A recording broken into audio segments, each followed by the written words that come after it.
کی وجوہات، اثرات اور قابل عمل حل۔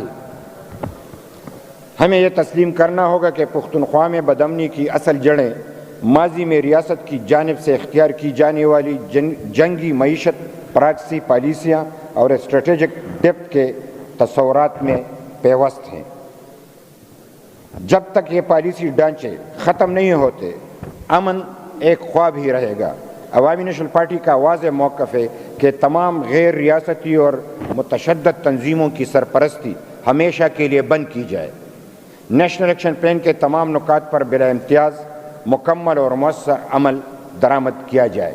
شدت پسندی اور عسکریت پسندی کو کسی مذہب، زبان یا خطے سے جوڑنا بند کیا جائے، کیونکہ یہ تقسیم ہی دراصل بدامنی کی بنیادی وجہ ہے۔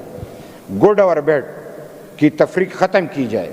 ہر دہشت گرد ہے، خواہ وہ کسی بھی صوبے یا مذہبی شناخت سے تعلق رکھتا ہو۔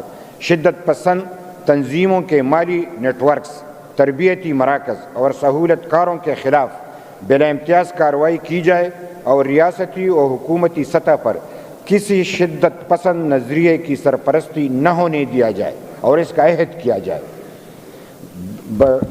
بدامنی کے اثرات صرف جانی نقصان تک محدود نہیں، بلکہ اس نے خیبر پختونخوا کی معیشت، تعلیم، سیاحت اور معاشرتی ڈھانچے کو بھی تباہ کیا۔ نوجوانوں میں مایوسی، بے روزگاری اور انتقام کا رجحان بڑھا ہے۔ اس چیلنجز سے نمٹنے کے لیے ریاست کو اپنی پالیسیوں میں بنیادی تبدیلی لانا ہوگی۔ امن کے قیام کے لیے سب سے پہلے صوبائی حکومت اس عمل کی اونرشپ لینا ہوگی۔ یہ نقطہ جب بھی مذاکرات ہوں تو بھی صوبائی حکومت اونرشپ لے گی، اور اگر آپریشن ہو تو تب بھی صوبائی حکومت اونرشپ لے گی۔ صوبائی حکومت سے مراد یہ ہے کہ یہ جرگہ صوبائی ہے، اس لیے میں اس پہ بات کرنا چاہ رہا ہوں۔ ہماری حکومت تھی، ہم نے مذاکرات کی اونرشپ لی، آج بھی لوگ اعتراضات کرتے ہیں۔ ہم نے آپریشن کی بھی اونرشپ لی۔ یہ زبانی جمع خرچ کی بات نہیں ہوتی، یہ نسل در نسل پھر قربانی دینی پڑتی ہے، اور اس کے لیے ہمیں یہ بات ضرور، اگر ہماری صوبائی حکومت اونرشپ نہیں لیتی پھر یہ جرگہ بے معنی ہے۔ ہم تجاویز دے سکتے ہیں، عمل آپ کو کرانا ہے، مشینری آپ کے ہاتھ میں ہے۔ حکومت اپنے آپ ہی ایک بڑا مشین ہے، اگر اس کو آپ حرکت میں نہیں لائیں گے اور اس کو اس خطے کے لیے استعمال نہیں کریں گے اور اونرشپ قبول نہیں کریں گے تو پھر یہ آگے نہیں جا سکے گا۔ لہٰذا اونرشپ لینا پہلی شرط ہے۔ پچھلے 13 سال سے صوبے میں پی ٹی آئی کی حکومت ہے، مگر قیام امن کے لیے ہمیں وہ اقدامات دیکھنے کو نہیں ملے جو کہ حکومتی سطح پر ہونے چاہیے۔ 2008 میں عوامی نیشنل پارٹی کی صوبائی حکومت کے دوران دہشت گردی اپنی انتہا پر تھی، مگر ہم نے جرت اور قربانی کے ساتھ اس کا ڈٹ کر مقابلہ کیا۔ ملکن ڈویژن میں جب مذاکرات کی ضرورت پیش آئی تو ہم نے صرف مذاکرات کیے بلکہ ان کی مکمل ذمہ داری بھی قبول کی۔ تاہم جب تحریک نفاذ شریعت نے امن معاہدے کی خلاف ورزی کی اور حالات آپریشن تک جا پہنچے تو ہم نے صوبے اور وفاق دونوں سطحوں پر، یہ لازمی صوبے اور وفاق دونوں سطح پر تمام سیاسی قوتوں اور سٹیک ہولڈرز کو اعتماد میں لیا۔ ہماری پالیسی واضح، دو ٹوک اور اصولی تھی۔ اسی استقامت کا نتیجہ تھا کہ ہم نے نہ صرف ملکن ڈویژن کو دہشت گردوں سے پاک کیا بلکہ متاثرہ خاندانوں کی باوقار واپسی یقینی بنانے کے ساتھ ساتھ تباہ شدہ انفراسٹرکچر کی بحالی کو بھی ممکن بنایا۔ صوبے میں ہماری حکومت کی، مذاکرات ہو یا آپریشن، ہم نے اونرشپ لی، اب ذمہ داری قبول کی۔ یہی سیاسی سنجیدگی امن کے قیام کے لیے اولین شرط ہے۔ صوبائی حکومت کو قوم کے سامنے واضح موقف اپنانا ہوگا۔ اگر ماضی میں غلطیاں ہوئیں تو اس کا اعتراف کیا جائے اور آئندہ کے لیے دو ٹوک اور غیر مبہم پالیسی اختیار کی جائے۔ مرکز اور صوبے کو مشترکہ ذمہ داری قبول کرنی ہے۔ ایک جامع پالیسی بنانی ہوگی جس میں پارلیمان، تمام سیاسی قوتوں، سول سوسائٹی اور عوام کو شامل کیا جائے۔ امن اور جمہوریت لازم اور ملزوم ہے۔ جب تک پالیسیوں کا محور منتخب پارلیمان نہیں بنتا، پائیدار امن ممکن نہیں۔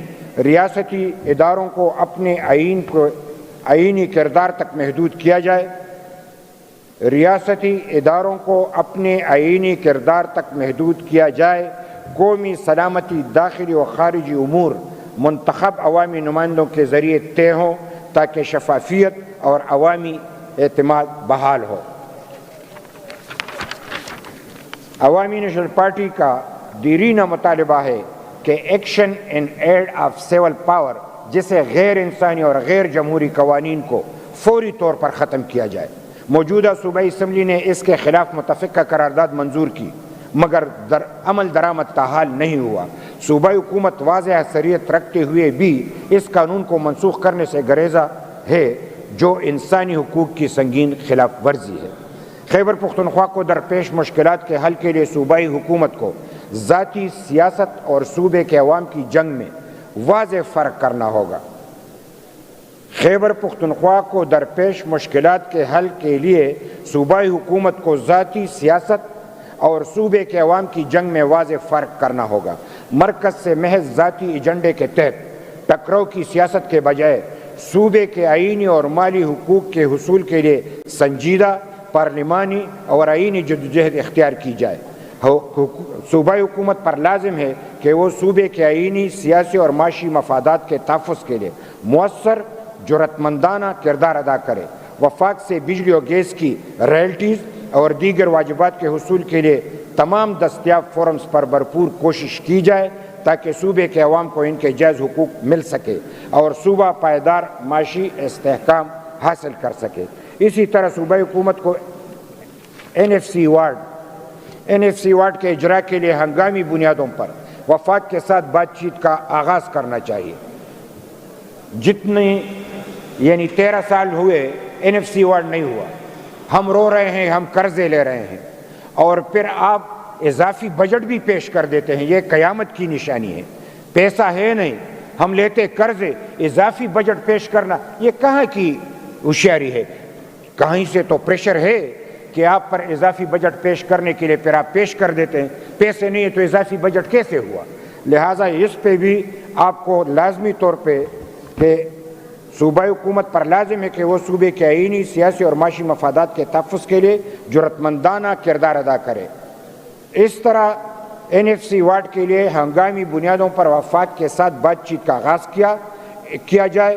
اس عمل میں 25ویں آئینی ترمیم کے دوران ضم اضلاع کے عوام کے ساتھ کیے گئے وعدوں کو ترجیحی بنیادوں پر پورا کیا جائے اور سالانہ 100 ارب روپے کے وعدے کی عملی تکمیل یقینی بنایا جائے تاکہ یہ اضلاع بھی قومی ترقی اور خوشحالی کے عمل میں برابر کے شریک بن جائے۔ ضم اضلاع میں امن کا قیام تبھی ممکن ہے جب وہاں سول اداروں کی عمل داری بحال کی جائے، پولیس کو مکمل اختیارات دیے جائیں۔ یہاں پہ پولیس کی بات ہوئی، آپ یقین کریں ہمارے دور میں ہم نے جتنی بھی دہشت گردی سے مقابلہ کیا ہے تو پولیس میں اتنی جرت سے مقابلہ کیا ہے کہ یہاں پہ متنی میں 17 حملے پہ ہوئے، ہم پہ 17 حملے پولیس نے پسپا کیے ہیں اور پولیس کے گردنیں کٹی ہیں۔ ہم پولیس کو شاباش بھی دیتے ہیں اور ان کے ساتھ کڑے بھی ہیں کہ انہوں نے ہمت کر کے یہاں پہ مقابلہ کیا ہے۔ آپ ڈر کے اس قوت کو اگنور نہ کریں، پولیس کو واقعی پوری اختیار ملنی چاہیے۔ اور پھر میں اس پہ کہ جب واپسی کو یقینی ان کو معاوضے دیے جائیں اور متاثرہ علاقوں میں تعلیم، صحت، روزگار اور نفسیاتی بحالی کے پروگرام شروع کیے جائیں۔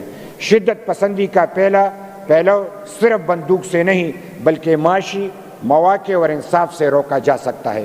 18ویں آئینی ترمیم اور صوبائی خود مختاری پاکستان کے وفاقی نظام کی بنیاد اور جمہوری استحکام کی ضمانت ہے۔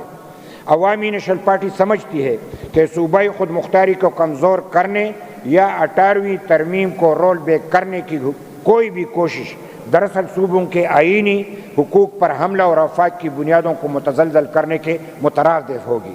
صوبائی حکومت کی ذمہ داری ہے کہ وہ وفاقی سطح پر اٹھنے والی ہر ایسی کوشش کے سامنے مضبوطی سے کھڑی ہو جائے، صوبے کے مفادات اور اختیارات کا دفاع کرے اور 18ویں ترمیم کے تحت حاصل کردہ مالی، انتظامی اور سیاسی اختیارات کے مکمل نفاذ کے کو یقینی بنائیں۔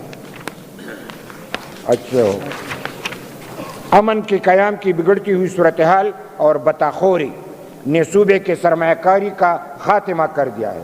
سرمایہ کار اپنی سرمایہ کاری سے دیگر صوبوں یا باہر کے ممالک میں منتقل کر رہے ہیں۔ حکومت کو سرمایہ کاروں کے تحفظ، انڈسٹریل اسٹیٹس کی بحالی اور کاروباری اعتماد کی بحالی کے لیے ہنگامی اقدامات اٹھائے جائیں۔ میں اس کو آپ کو، چونکہ باقی بھی ہے، شاید اب اپنے ساتھی بھی کہہ رہے ہیں کہ ہم نے مختصر وقت لیا اور یہ زیادہ وقت لے رہے ہیں، تو میں کیسر صاحب بھی یہاں پہ موجود ہے اور سابقہ گورنر صاحب بھی موجود ہے۔ یہ جب ہمارے ہاں آتے تھے تو کھل کے بولا کرتے تھے، یہ بیٹے ہیں سامنے، کھلا بولنے دو کہ بات بن جائے۔ افغانستان اور پاکستان کے درمیان جاری کشیدگی کسی بھی طور دونوں ممالک اور ان کے عوام کے مفاد میں نہیں۔ اس تنوع کے اثرات براہ راست ڈیورنڈ لینڈ کے دونوں جانب امن و امان، تجارت اور عوامی روابط پر مرتب ہوتے ہیں۔ تمام تنازعات اور غلط فہمیوں کا حل صرف اور صرف مذاکرات، باہمی احترام اور غیر مداخلت کی پالیسی میں مضمر ہے۔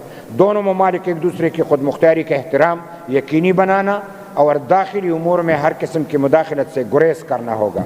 پختونخوا خصوصاً زم اضلاع کی معیشت افغانستان کے ساتھ تجارت پر منحصر ہے، اس لیے تمام تجارتی راستوں کو مستقل طور پر کھولا جائے، ان کا انتظام صوبائی حکومت کے سپرد کیا جائے اور بارڈر کا اکانومی کو فروغ دیا جائے تاکہ سرحدی علاقوں میں پائیدار امن اور خوشحالی کو یقینی بنایا جا سکے۔ امن صرف اس وقت پائیدار ہوگا جب معاشرہ برابری، انصاف اور مساوات پر مبنی ہوگا۔ خواتین، اقلیتوں اور خواجہ سراؤں کے حقوق کے تحفظ کے لیے مؤثر قانون سازی کی جائے۔ نصاب کے یہ بھی ایک ٹاپک ہے، نصاب میں امن، رواداری اور تنقیدی سوچ کو فروغ دیا جائے۔ آج بھی پاکستان میں بے سے بکری پڑھایا جاتا ہے، ہمارے ہاں بے سے بندوق پڑھایا جاتا ہے آج بھی، تو اس نصاب کی طرف توجہ دو کہ یہ بندوق تو کبھی بکری بنے نا۔ یہ ہمارا بچہ جب بچپن سے بندوق پڑھ کے آتا ہے تو وہ تو بندوق ہی مانگے گا نا۔ تو اس کے لیے نصاب میں بھی آپ کو ایک انقلابی اقدامات اٹھانے ہوں گے۔